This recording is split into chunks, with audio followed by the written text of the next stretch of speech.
I think the making of a game is going to dramatically change. It's exciting. Today's topic, will AI replace game designers? My main thought is no. I think it'll actually do the opposite. I think it's going to create more game designers.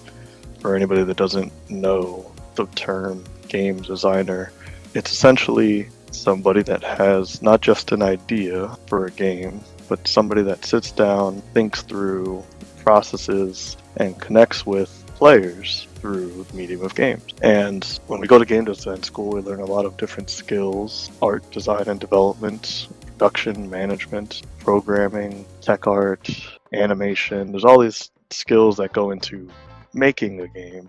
But I think the making of a game is going to dramatically change. But your design practice, your ability to connect and tell stories and to excite the player or to surprise them or entice them into your experience, that part doesn't really change so much. So AI replacing game designers, I think it's really just not, I guess, a concern for me. I think where the concern is probably more on the development side. It's more looking at tools and tech that we use today to make games, the programming practices, the pipelines, the art pipelines. When you look at things like generative AI or even just ChatGPT spitting out code, that gets dramatically impacted, right? Like that development process for making games gets impacted in a large way, where games typically take, 18 months, 2+ years to make a decent sized indie game with a fairly sized team. I imagine it's going to get down to months, if not weeks, to start building experiences. These experiences will be obviously very different than the types of indie games that are made from hand. Just like anybody that makes a painting by hand versus doing it in Photoshop, these are two different mediums at that point. But that's not something that's been available previously for the game development community. It's always been a long labor of love to develop a game. And so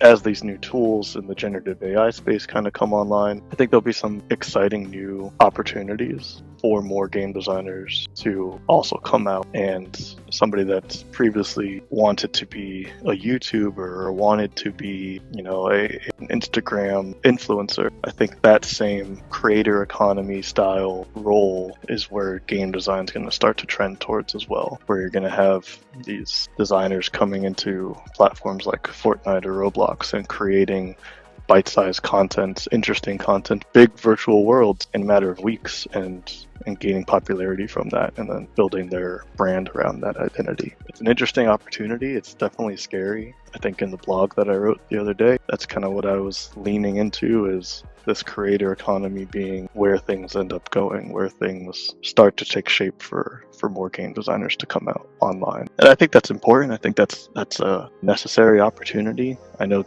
living here in Orlando, there's 3, if not 4, top 10 game design schools. And while that's great, there's a lot more supply of students than there is demand of jobs for them to find jobs. And so what you end up doing, myself included, when you first start in the industry after college, is you go work in simulation or attractions or entertainment, pretty much anything but games, until you're able to break into the games industry. And so I think now there'll be these varieties of new opportunities for game designers to be creative on their own. And in turn, I think businesses will start to adopt that as well and start building smaller studios in mass. And that'll in turn just create more jobs for more game designers. So having worked with Unity now for like 10 years, the game engine, and then just knowing some good folks at the company, they've been working on AI not just in games but at the simulation level and at the engine level for a few years now. This isn't just like a hype thing that they're latching into. This idea of how to use AI and machine learning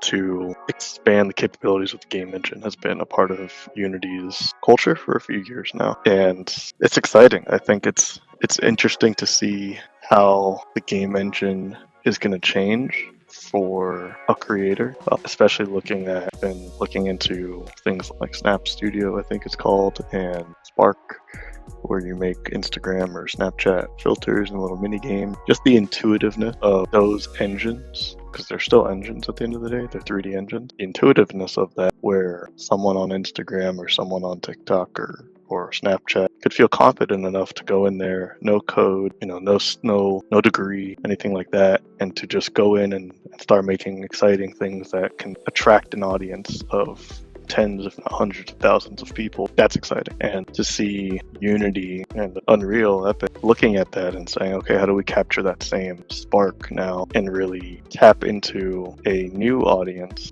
of creators and enable them so that you don't need the 4-year degree and certification and learning how to program and but you can open the engine and get started and tap into your audience. I think that's really, really an exciting opportunity for designers, for creatives, for people that are just want to create things. I think that the engine there is going to start to evolve in a unique way, and I think for I guess some of those old folks that have been using, I started on like Unity 3, which is like 8 years ago or so, maybe later. It's going to be a hard transition, I think. I think there's going to be friction. I think there will continue to be lower level code and lower level projects and platforms and tools, but that doesn't mean that these no-code tools, these AI tools, these more intuitive tools that make it easier for creators to express themselves, that doesn't make these tools bad. They have to be symbiotic. So, that's just a reminder for myself, it's a reminder for my team, and for anybody that's been doing this for a while, to kind of be open, right, in a good mentality of really being ready for the changes that are coming, in the same way that our parents had to deal with the changes of the internet coming online. Imagine going from zero internet to websites. I think we're going into that same shift, and